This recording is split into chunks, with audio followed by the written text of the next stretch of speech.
Halo, Assalamualaikum warahmatullahi wabarakatuh. Selamat datang di perkuliahan pengantar bisnis dengan saya Sufi Jikrilah, ST, MM, CRA, CRMP. Dosen Prodi Manajemen FEB ULM.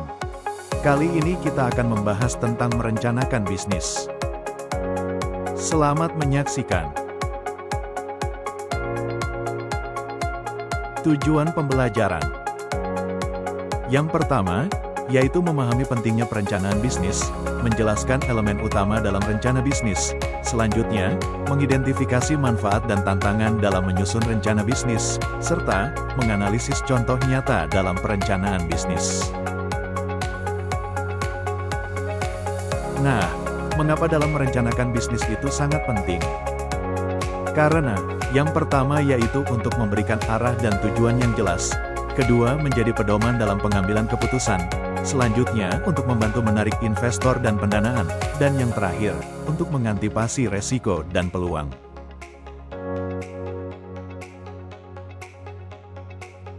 Ada beberapa elemen penting dalam merencanakan bisnis atau dikatakan sebagai elemen utama dalam perencanaan bisnis, yaitu: pertama, ringkasan eksekutif. Di dalam proposal atau rencana bisnis, biasanya kita sebut dengan ringkasan eksekutif. Yang kedua, bagaimana mendeskripsikan perusahaan atau bisnis yang kita akan jalani. Yang ketiga, menganalisis pasar. Kira-kira pasar atau segmen apa yang akan kita jadikan pasar kita.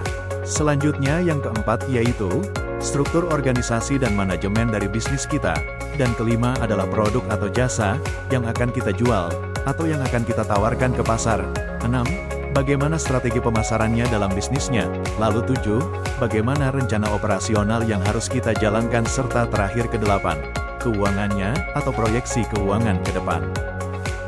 Misalnya, berapa lama akan kembali atau break-even point.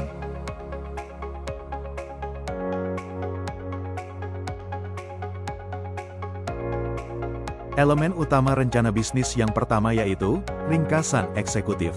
Ringkasan eksekutif memberikan gambaran singkat bisnis, visi dan tujuan. Jadi dalam ringkasan eksekutif itu, biasanya terdapat visi dan tujuan sebuah perusahaan. Contoh dari ringkasan eksekutif adalah, Startup Kopi Lokal, menjelaskan misinya yaitu, membawa kopi asli Banjar ke generasi muda. Sebagaimana sekarang sudah menjamurnya kafe-kafe yang ada di Banjarmasin, banyak minum-minuman yang terkini, atau minuman kekinian. Di sini kopi yang benar-benar asli dari Banjar, dibawa ke bisnis kafe.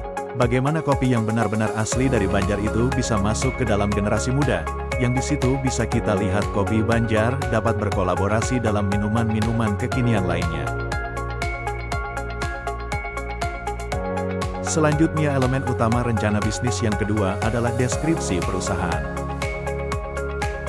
Bagaimana kita mendeskripsikan perusahaan, yaitu menjelaskan siapa sih bisnis kita, apa yang kita lakukan, bidang usahanya apa, dan nilai yang kita tawarkannya seperti apa. Contohnya, perusahaan rintisan e-commerce, menjual produk UMKM lokal dengan sistem COD. Jadi, kita menjelaskan kita ini adalah UMKM, yang bisa menjualnya secara online lewat e-commerce, dengan menjabarkan nilai produk yang kita punya, lalu kita tawarkan dengan sistem penjualan dengan tambahan layanan pembeli bisa melakukan pembayaran dengan sistem COD. Elemen utama rencana bisnis yang ketiga adalah analisis pasar. Analisis pasar, yaitu, bagaimana kita melihat pasar bisnis yang akan kita jalankan itu, dengan melihat kondisinya. Apakah pasar bisa menerima dengan bisnis kita? Jadi, kita meneliti, siapa sih pelanggan yang kira-kira bisa kita tuju, lalu siapa pesaing kita? Kalau bisnisnya sama, bidang usahanya sama, lalu siapa pesaingnya kita? Lalu, bagaimana tren industrinya? Misalnya, bisnis catering sehat, bisnis catering bukan bisnis satu-satunya di Banjarmasin, misalnya ada beberapa. Tetapi, kita bisa lihat, karena kita tahu siapa pelanggan kita tahu siapa pesaing kita, dan bagaimana tren industrinya sekarang. Misalnya tren sekarang customer tertarik dengan healthy food, dengan demikian, kita dapat masuk ke dalam bisnis catering sehat. Karena itu tren gaya hidup sekarang, lalu, siapa pangsa pasar kita? Misalnya, para kalangan pekerja kantor, karena para pekerja kantor kebanyakan ingin makan instan, dan tidak melihat lagi kondisinya higienis atau tidak. Jadi, agar pekerja kantor tersebut tetap dapat menjaga kesehatannya, kita bisa menawarkan kepada mereka untuk berlangganan catering sehat. Nah, ini menjadi trennya. Dari situlah kita dapat menganalisis pasar seperti apa. Elemen utama rencana bisnis yang selanjutnya, yang keempat yaitu struktur organisasi dan manajemen. Dalam struktur organisasi dan manajemen, menjelaskan struktur kepemilikan, tim manajemen, dan peran penting. Untuk struktur kepemilikan, siapa ownernya? Misalnya, kita melakukan kolaborasi bisnis bersama seorang sahabat dengan kepemilikan modal 50-50. Lalu untuk tim manajemen misalnya, dicontohkan, sebuah kedai kopi yang dimiliki oleh dua orang sahabat, satu orang fokus di operasional, dan satu orang lagi fokus di pemasaran. Bagaimana menjalankan kegiatan bisnisnya? Untuk satu orang yang berperan fokus di operasional, bagaimana dia menjalankan distribusinya? Misalnya, penjualannya seperti apa? Bahan bakunya didapat dari mana? Diambil dari mana? Lalu diolah, dan menghasilkan barang jadi dan selanjutnya siap untuk dijual. Kemudian, satu orang lagi berperan fokus untuk pemasaran. Kalau sudah barangnya jadi, dia pasarkan lewat apa? Lewat iklan, lewat media sosial, misalnya, melalui e-commerce, seperti Shopee, dan yang lainnya. Selanjutnya, elemen utama rencana bisnis yang kelima adalah produk dan jasa. Produk dan jasa menjelaskan tentang apa yang ditawarkan kepada konsumen tersebut. Misalnya, bisnis kita adalah produk jadi, produk yang dijual adalah fried chicken. Lalu kita jelaskan, produk apa yang kita jual, apa kelebihannya, dan sebagainya. Untuk jasa, misalnya, bisnis laundry dengan layanan antar jemput dengan sistem online. Dengan berbagai paket layanan, misalnya, paket ekspres, paketnya 1 hari jadi, yang regional, dan seterusnya. Selanjutnya, elemen utama rencana bisnis yang keenam adalah strategi pemasaran. Yaitu, bagaimana cara mengenalkan produk ke pasar. Tadi sudah sekilas saya contohkan. Bagaimana strategi pemasaran, bagaimana kita memasarkan produk kita, misalnya, lewat media-media sosial, dan e-commerce, karena zaman sekarang sudah sangat digitalisasi. Misalnya, kita melakukan promosi minuman baru lewat TikTok, dengan diskon khusus pelanggan pertama. Promosi juga bisa melalui e-commerce lainnya. Contoh lainnya pesanan lewat WA, pesanan lewat Shopee, atau pemesanan lewat e-commerce lainnya dengan menggunakan sistem COD. Bagaimana strategi pemasarannya? Misalnya promo khusus pelanggan yang datang ke outlet langsung. Bisa juga memanggil influencer dengan sistem endorse. Lalu influencer dapat membantu kita untuk menarik banyak pelanggan agar membeli produk kita. Selanjutnya, elemen utama rencana bisnis yang ketujuh adalah rencana operasional. Rencana operasional menjelaskan bagaimana bisnis berjalan sehari-hari, mulai produksi hingga distribusi. Seperti yang sudah saya jelaskan sebelumnya, misalnya, sistem operasionalnya dari bahan baku, kemudian kita olah, dan menjadi barang jadi, lalu barang tersebut kita distribusikan. Misalnya, pada restoran cepat saji, menerapkan SOP pelayanan maksimal 10 menit. Dari customer datang, mulai dari pemesanan sampai dengan penyajian makanan maksimal waktu yang diperlukan maksimal 10 menit harus sudah selesai. Apabila terjadi kendala, maka secepatnya harus dibenahi, harus dievaluasi.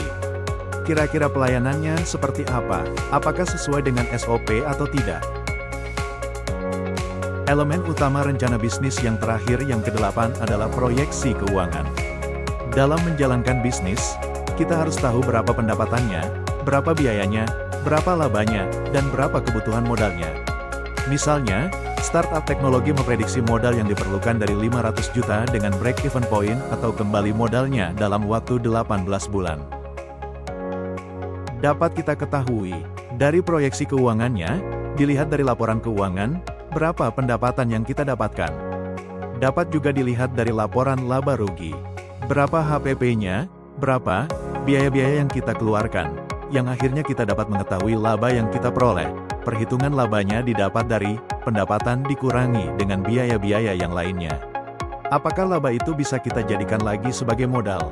Apakah sudah dikurangi dengan modal, dan seterusnya. Kita bisa mengetahui Dari modal awal, dan dari prediksinya kita juga dapat mengetahui berapa break-even point-nya, berapa waktu yang dibutuhkan agar break-even point. Contoh kasus, startup kopi lokal. Sebuah kedai kopi di Banjarmasin ingin berkembang dengan membuka cabang. Untuk mengetahui rencana bisnis berapa cabang yang akan dia buka, pertama yang dilakukannya adalah analisis pasar. Bagaimana tren kopi kekinian dan gaya hidup anak muda? Apakah kopi lokal yang ada di Banjarmasin itu bisa bersaing dengan adanya kopi-kopi yang sudah bertaburan di Banjarmasin? Nah, kita lihat seperti apa trennya, seperti apa gaya hidup anak mudanya. Kita lihat apakah sudah ada yang seperti ini, apakah sudah banyak, kira-kira apa pembedanya, lalu produknya, karena kopi itu banyak macam dan jenisnya, apakah kopi lokal dengan inovasi minuman modern bisa bersaing dengan kopi-kopi kekinian lainnya, lalu strategi pemasarannya. Seperti yang sebelumnya, sudah dijelaskan bagaimana promosinya, lewat sosial media, misalnya Instagram, atau ada influencer lokal yang menginfluence yang menjelaskan atau mempromosikan produk-produk kita tadi. Melalui media-media sosial, seperti Instagram, lewat TikTok, yang mempromosikan warung-warung kecil, mempromosikan kedai-kedai kopi, mempromosikan warung makan. Bagaimana influencer mempromosikan produk-produk itu agar diketahui oleh kalangan orang banyak. Selanjutnya, dengan itu kita bisa mengetahui. Kalau bisnis membuat kedai kopi di Banjarmasin, dengan modal awal, misalnya, 200 juta, target break-even point-nya dalam 1 tahun, atau dalam 12 bulan, sudah kembali modal awalnya 200 juta. Dengan perhitungan yang jelas, misalnya, satu hari ini kita bisa menjual berapa gelas kopi, berapa harga jual satu kopinya, dikalikan dalam 1 bulan, dapat dihitung berapa penjualannya. Nanti perkiraan setahun, apakah itu kembali 200 juta, termasuk biaya-biaya yang harus dikeluarkan, misalnya biaya dengan sewa tempat, pembelian peralatan produksi bahan baku, upah, karyawan, dan yang lainnya. Tantangan dalam merencanakan bisnis. Apa tantangan dalam merencanakan bisnis? Yang pertama, ketidakpastian pasar dan tren konsumen. Saat ini bisnis kuliner sedang booming di mana-mana. Apabila kita ingin masuk ke dalam bisnis kuliner, kita harus bisa memastikan pasar kuliner itu dapat kita jangkau. Produk yang kita jual berbeda dan memiliki nilai lebih dibandingkan dengan kuliner-kuliner yang lain. Kita bisa mencari tahu tren konsumennya seperti apa, kuliner kekinian apa yang diinginkan konsumen sekarang. Agar bisnis kita dapat terus berjalan, kita harus bisa mengikuti tren dengan menjual produk yang bisa diterima oleh pasar. Tantangan yang kedua adalah persaingan yang ketat. Dengan persaingan yang ketat, kita harus melakukan banyak promosi untuk bisa bersaing. Dengan banyaknya persaingan kita harus punya inovasi, dan kreativitas yang membedakan produk kita, agar kita bisa bersaing. Tantangan bisnis selanjutnya adalah, keterbatasan modal dan sumber daya. Keterbatasan modal, menjadikan tantangan tersendiri dalam memulai bisnis, dan kesulitan dalam mencari sumber daya yang siap untuk membuat produk kita agar bisa diterima pasar. Tantangan selanjutnya, perubahan regulasi pemerintah, misalnya, adanya pemberlakuan pajak untuk UMKM, kemudian diikuti dengan perubahan kenaikan pajak. Studi kasus internasional. Contoh kasus, Starbucks. Starbucks awalnya adalah sebuah toko kecil di Seattle, Amerika Serikat. Mereka mempunyai rencana bisnis yang berfokus pada kualitas dan pengalaman pelanggan. Jadi, Starbucks sangat mengutamakan kualitas kopi yang mereka jual. Mereka juga berfokus pada pengalaman pelanggan. Maksudnya, mereka ingin pelanggan yang datang ke Starbucks merasakan pengalaman yang berbeda dan menyenangkan selama berada di Starbucks sehingga mereka ingin datang lagi untuk mengulang kembali pengalaman tersebut. Starbucks juga melakukan ekspansi global dengan adaptasi budaya lokal. Ketika Starbucks melakukan ekspansi, membuka cabang baru di luar dari Seattle, Starbucks melakukan adopsi budaya lokal yang membuat pelanggan setempat dapat dengan mudah menerima keberadaan Starbucks. Hal ini yang menjadikan Starbucks berbeda dengan yang lainnya. Starbucks yang ada di Seattle sana atau di Amerika Serikat dengan Starbucks di Banjarmasin, produk-produk dijualnya juga berbeda, karena sudah mengadopsi budaya lokal. Hasil akhirnya Starbucks menjadi salah satu brand kopi terbesar di dunia. Kita bisa lihat di Banjarmasin saja, sudah beberapa cabang Starbucks yang kita bisa temui. Dari beberapa pemaparan materi merencanakan bisnis hari ini dapat diambil kesimpulan, yaitu, yang pertama, rencana bisnis adalah peta jalan menuju kesuksesan. Yang kedua, dengan merencanakan bisnis dapat membantu menghadapi resiko dan meraih peluang. Yang ketiga, diperlukan pemahaman pasar dalam merencanakan bisnis, perlunya penyusunan strategi, dan diperlukan prediksi keuangan yang tepat dalam merencanakan bisnis. Dan akhirnya, merencanakan bisnis itu menjadikan contoh nyata, menunjukkan pentingnya perencanaan yang matang dalam merencanakan bisnis. Demikian pembelajaran kita hari ini, sampai jumpa di materi pembelajaran selanjutnya. Semoga bermanfaat. Saya, Sufi Jikrila ST, MM, CRA, CRMP. Terima kasih. Wassalamualaikum warahmatullahi wabarakatuh.